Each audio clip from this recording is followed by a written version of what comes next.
Hi friends, welcome back to my channel. Friends, ಇದು ನನ್ನ weight loss ಜರ್ನಿಯ day 4 ಆಗಿರುತ್ತೆ. ಮತ್ತು ಫ್ರೆಂಡ್ಸ್, ನಾನಿಲ್ಲಿ ಬೆಳಿಗ್ಗೆ ಎದ್ದು ವಾಕ್ಗೆ ಬಂದಿದ್ದೀನಿ. ವಾಕ್ ಮುಗಿಸ್ಕೊಂಡು ಹೋಗಬೇಕಾದ್ರೆ ಇಲ್ಲಿ ಸ್ವಲ್ಪ ಹೊತ್ತು ಕೂತಿದ್ದು ಹೋಗ್ತೀವಿ. ಇದು ನಮ್ಮ ಕೊಪ್ಪ ಕೋಡಿಯಾಗಿರುತ್ತೆ. ತುಂಬಾ ಚೆನ್ನಾಗಿದೆ. ಅಂದರೆ ಸ್ವಲ್ಪ ನೀರು ಜಾಸ್ತಿ ಬರ್ತಾ ಇತ್ತು ಅಂದರೆ ಇನ್ನೂ ಕೂಡ ಸಿಕ್ಕಾಪಟ್ಟೆ ಚೆನ್ನಾಗಿ ಕಾಣಿಸುತ್ತೆ. ಬಟ್ ನೀರು ಕಡಿಮೆ ಆಗಿದೆಯಲ್ವಾ, ಹಾಗಾಗಿ ಸ್ವಲ್ಪ ಹೊತ್ತು ಇಲ್ಲಿ ಕೂತೋಗ್ತೀವಿ. ಒಂದು 2 ಮಿನಿಟ್ಸ್ ಆದರೂ ಕೂತೋಗ್ತೀವಿ, ವ್ಯೂ ಚೆನ್ನಾಗಿದೆ ಅಂತೇಳಿ. ಇನ್ನು ವಾಕ್ ಮುಗಿಸ್ಕೊಂಡು ಹೋಗಿ ನಾನು ವೆಯ್ಟ್ ಚೆಕ್ ಮಾಡೋದಿದೆ. ನಿನ್ನೆ ಡೇ 3ನಲ್ಲಿ ವೆಯ್ಟ್ನ ಚೆಕ್ ಮಾಡಿರಲಿಲ್ಲ. ಹಾಗಾಗಿ ಇವತ್ತು ವೆಯ್ಟ್ ಚೆಕ್ ಮಾಡೋಣ ಅಂಥೇಳಿ ಚೆಕ್ ಮಾಡ್ತಾಯಿದ್ದೀನಿ. ಗೊತ್ತಿಲ್ಲ ಎಷ್ಟು ರೆಡ್ಯೂಸ್ ಆಗಿದೆ ಅಂತ. ಪ್ರತಿನಿತ್ಯ ವೆಯ್ಟ್ ಚೆಕ್ ಮಾಡ್ತೀನಿ ಅಂತಲೇ ಕೂಡ ಹೇಳಿದ್ದೀನಿ. ಏನಕ್ಕಂತ ಅಂದರೆ ಕೆಲವೊಬ್ಬರಿಗೆ ಡೌಟ್ ಇರುತ್ತೆ, ವೀಕ್ಲಿ 1 ಟೈಮ್ ಚೆಕ್ ಮಾಡ್ತು ಅಂತ ಅಂದರೆ ಪ್ರತಿನಿತ್ಯ ಕೇಳ್ತಾನೇ ಇರ್ತೀರ. ಹಾಗಾಗಿ ಕೇಳೋದ್ರ ಬದಲು ನೀವು ನಾನು ವೆಯ್ಟ್ ಚೆಕ್ ಮಾಡಿ ನಿಮಗೆ ತೋರಿಸ್ತು ಅಂತ ಅಂದರೆ ಆರಾಮಾಗಿ ನಿಮಗೆ ವೆಯ್ಟ್ ಕಡಿಮೆ ಆಗ್ತಿದೆಯಾ ಇಲ್ಲ ಅಷ್ಟೇ ಇದೆಯಾ ಏನು ಇತ್ತು ಅನ್ನೋದು ಡೀಟೇಲಾಗಿ ಗೊತ್ತಾಗುತ್ತೆ. ಹಾಗಾಗಿ ವೆಯ್ಟ್ ತಿಳಿಸ್ಬಿಡ್ತು ಅಂತ ಅಂದರೆ ಪ್ರಾಬ್ಲಮ್ ಏನಿರಲ್ಲ, ನಿಮಗೂ ಕೂಡ ಟೆನ್ಷನ್ ಇರಲ್ಲ ಅಂಥೇಳಿ. ನಾನು ಲಾಸ್ಟ್ ಟೈಮ್ ಮಾಡ್ತಾಯಿದ್ದಾಗೂ ಹಾಗೇ ವೀಕ್ಲಿ 1 ಟೈಮ್ ವೆಯ್ಟ್ ಚೆಕ್ ಮಾಡ್ತಿದ್ದೆ. ಬಟ್ ಇವಾಗ ಎಷ್ಟಿದ್ದೀರಾ ವೆಯ್ಟು ಅಂತ ಪ್ರತಿ ಸಲ ಕೇಳ್ತಿದ್ರು. ಹಾಗಾಗಿ ನಾನಿಲ್ಲಿ ವೆಯ್ಟ್ನ ಚೆಕ್ ಮಾಡಿ ಹೇಳ್ತಿದ್ದೀನಿ.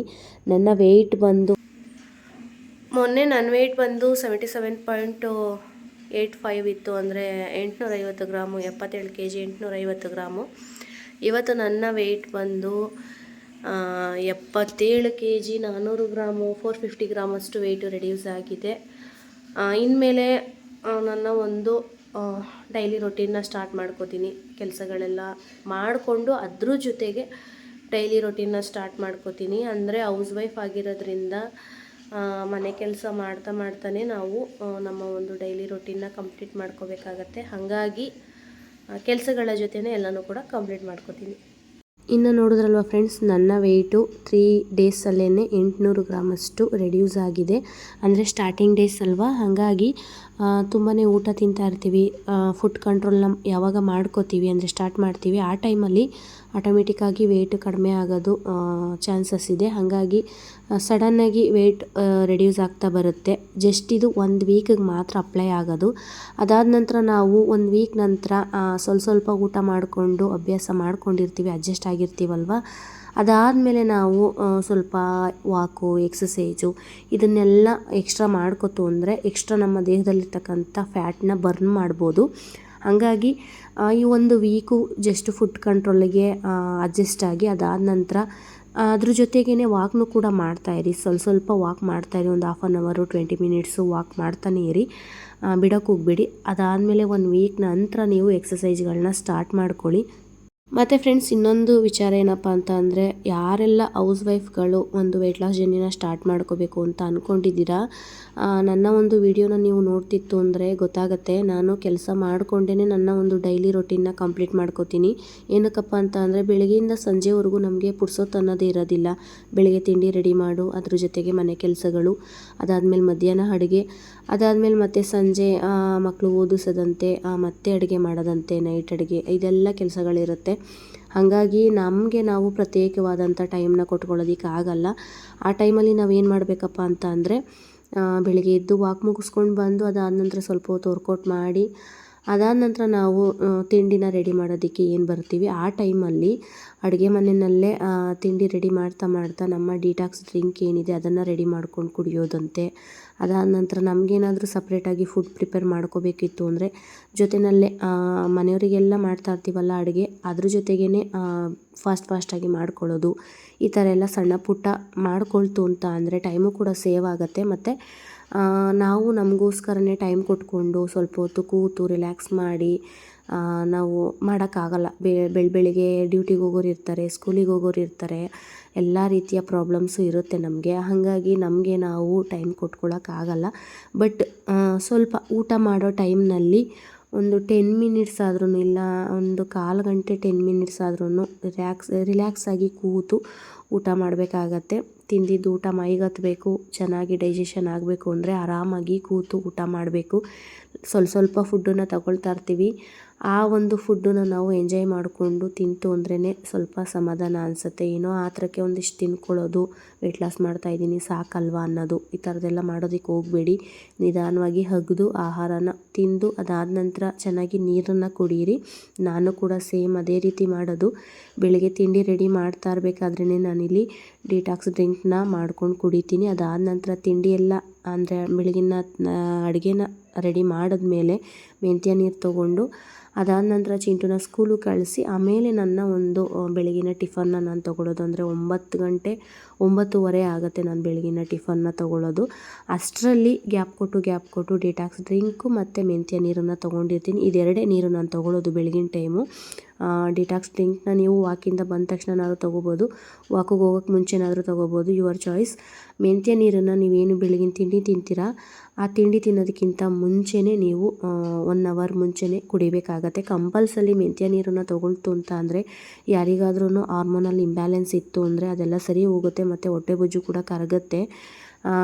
ಆಲ್ಮೋಸ್ಟ್ ಶುಗರ್ ಪೇಷಂಟ್ಗಳು ಕೂಡ ಈ ಒಂದು ಮೆಂತ್ಯ ನೀರನ್ನ ತೊಗೊಳ್ತು ಅಂತ ಅಂದರೆ ನಿಮ್ಮ ರಕ್ತದಲ್ಲಿ ಏನು ಸಕ್ಕರೆ ಅಂಶ ಇದೆ ಅದು ಕೂಡ ಕಡಿಮೆ ಆಗ್ತಾ ಬರುತ್ತೆ. ನಾನು ಬೆಳಗಿನ ತಿಂಡಿಗೆ ಪಲಾವ್ ಮಾಡಿದ್ದೆ, ಅದ್ರ ಜೊತೆಗೆ ರಾಯ್ತ ಮಾಡಿದ್ದೆ. ಬಟ್ ನಾನು ಪಲಾವ್ ತಿನ್ನೋದು ಬೇಡ ಅಂತೇಳಿ ನಮ್ಮ ಚಿಕ್ಕತ್ತೆ ಇಡ್ಲಿ ಮಾಡಿದರು, 2 ಇಡ್ಲಿ ಇಸ್ಕೊಂಡು ಬಂದೆ. ಅದು ಪುಟ್ಟು ಇಡ್ಲಿ. ಅದ್ರ ಜೊತೆಗೆ ನಾನೇನು ಗ್ರೀನ್ ಪೌಡರ್ ಮಾಡ್ಕೊಂಡಿದ್ನಲ್ಲ ಅದಕ್ಕೆ ಸ್ವಲ್ಪ ಹುಚ್ಚಳೆಣ್ಣೆನ ಸೇರಿಸಿ ಈ ರೀತಿ ಚಟ್ನಿ ಥರ ಮಾಡ್ಕೊಂಡಿದ್ದೀನಿ. 1-2 ತುತ್ತಷ್ಟು ಪಲಾವ್ ಮತ್ತು ಮೊಸರು ಬಜ್ಜಿನ ತೊಗೊಂಡಿದ್ದೀನಿ. ಇನ್ನು ಬೆಳಗಿನ ತಿಂಡಿನ ಕಂಪ್ಲೀಟ್ ಮಾಡ್ಕೋತಾ ಇದ್ದೀನಿ. ಅದೇ ಹೇಳಿದ್ನಲ್ವಾ, ಇನ್ ಟೈಮ್ಗೆ ಊಟ ಮಾಡಬೇಕಾಗತ್ತೆ. ಮನೆಯವ್ರದ್ದೆಲ್ಲ ಊಟ ಆಗಲಿ ಅದಾದಮೇಲೆ ಮಾಡೋಣ ಅಂತ ಕಾಯ್ತಾ ಕೂರಬೇಡಿ. ನಿಮಗೇನೂ ಪ್ರಾಬ್ಲಮ್ ಇಲ್ಲ, ರೆಸ್ಟ್ರಿಕ್ಷನ್ ಇಲ್ಲ ಅಂತ ಅಂದರೆ ಅಡುಗೆ ಎಲ್ಲ ಮಾಡಿಟ್ಟು ಮನೆಯವರೆಲ್ಲ ಊಟ ಮಾಡೋದಕ್ಕಿಂತ ಕಾಯ್ಕೊಂಡು ಕೂತು ಮಾಡೋದ್ರ ಬದಲು ಪ್ರಾಬ್ಲಮ್ ಏನಿಲ್ಲ ಅಂದರೆ ಸ್ವಲ್ಪ ಅರ್ಲಿಯಾಗೇ ಊಟ ಮಾಡಿ, ಇನ್ ಟೈಮ್ಗೆ ಊಟ ಮಾಡಿ. ಇನ್ ಟೈಮ್ಗೆ ಊಟ ಮಾಡೋದು ಕೂಡ ಇಂಪಾರ್ಟೆಂಟು. ಏನಕ್ಕಂತಂದರೆ ವೆಯ್ಟ್ ಲಾಸ್ ಜರ್ನಿನ ಸ್ಟಾರ್ಟ್ ಮಾಡಿರ್ತೀವಿ, ಜಸ್ಟಿಗೆ ಫುಡ್ ಕಂಟ್ರೋಲ್ ಮಾತ್ರ ಮಾಡ್ತಾ ಇರ್ತೀವಿ. ಆ ಟೈಮ್ಗೆ ನಾವು ಊಟ ಮಾಡಿಬಿಡ್ತು ಅಂತ ಅಂದರೆ ಕೆಲಸ ಮಾಡ್ತೀವಲ್ವ, ಮನೆ ಕೆಲಸ ಎಲ್ಲ ಮಾಡಿರ್ತೀವಲ್ವ, ಸುಸ್ತು ಆಯಾಸ ಅನ್ನೋದು ಆಗೋದಿಲ್ಲ. ನೀವು ಜಸ್ಟ್ ಒಂದು ವೀಕು 15 ಡೇಸು ಈ ರೀತಿ ರೊಟೀನ್ನ ಸ್ಟಾರ್ಟ್ ಮಾಡಿ. ಫಸ್ಟಿಗೆ ನೀವು ಫುಡ್ ಕಂಟ್ರೋಲ್ನ ಮಾಡಿ. ಫುಡ್ ಕಂಟ್ರೋಲ್ ಮಾಡ್ತು ಅಂದ್ರೇ ಮಾತ್ರ ನಿಮಗೆ ವೆಯ್ಟ್ ಲಾಸ್ ಜರ್ನಿ ಸರಾಗವಾಗಿ ಸಾಗುವಂಥದ್ದು. ಅದ್ರ ಜೊತೆಗೆ ಅದಾದಮೇಲೆ ಎಕ್ಸಸೈಜ್ ವಾಕ್ನ ಸ್ಟಾರ್ಟ್ ಮಾಡ್ಕೋಬೋದು, ಅದೇನು ಪ್ರಾಬ್ಲಮ್ ಇಲ್ಲ. ಫಸ್ಟಿಗೆ ನೀವು ಫುಡ್ ಕಂಟ್ರೋಲ್ನ ಮಾಡಿಕೊಂಡು ಏನು ನಿಮ್ಮ ಕರಳು ಹಿಗ್ಗಿದೆ, ಆಹಾರನ ಕೊಟ್ಟು ನಿಮ್ಮ ಕರಳು ದಪ್ಪ ಆಗಿದೆ ಅದನ್ನು ಕುಗ್ಗಿಸ್ತಾ ಬರಬೇಕು, ಅಂದರೆ ಚಿಕ್ಕದಾಗಿ ಮಾಡ್ತಾ ಬರಬೇಕು. ಅದರಲ್ಲಿ ಮೇನ್ ಇಂಪಾರ್ಟೆಂಟು ಫುಡ್ ಕಂಟ್ರೋಲ್ ಆಗಿರುತ್ತೆ. ಇನ್ನು ನಾನು ಕೂಡ ಬೆಳಗಿನ ತಿಂಡಿನ ಮುಗಿಸಿ ಅದಾದ ನಂತರ ಶುಕ್ರವಾರ ಅಲ್ವಾ, ಸ್ನಾನ ಮಾಡಿ ಪೂಜೆ ಎಲ್ಲ ಮುಗಿಸ್ಕೊಂಡೆ.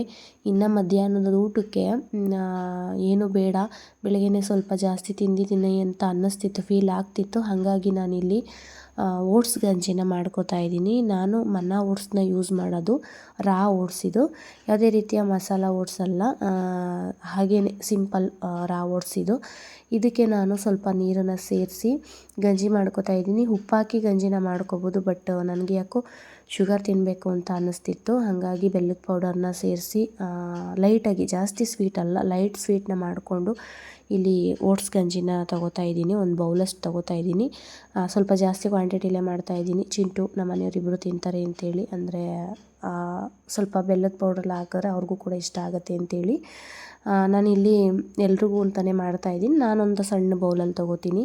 ಇದನ್ನು ಸಾಲ್ಟ್ ಹಾಕ್ಕೊಂಡು ಮಾಡಿಕೊಂಡ್ರು ಚೆನ್ನಾಗಿರುತ್ತೆ, ಸ್ವಲ್ಪ ಶುಗರ್ ಹಾಕ್ಕೊಂಡು ಮಾಡಿಕೊಂಡ್ರು ಚೆನ್ನಾಗಿರುತ್ತೆ.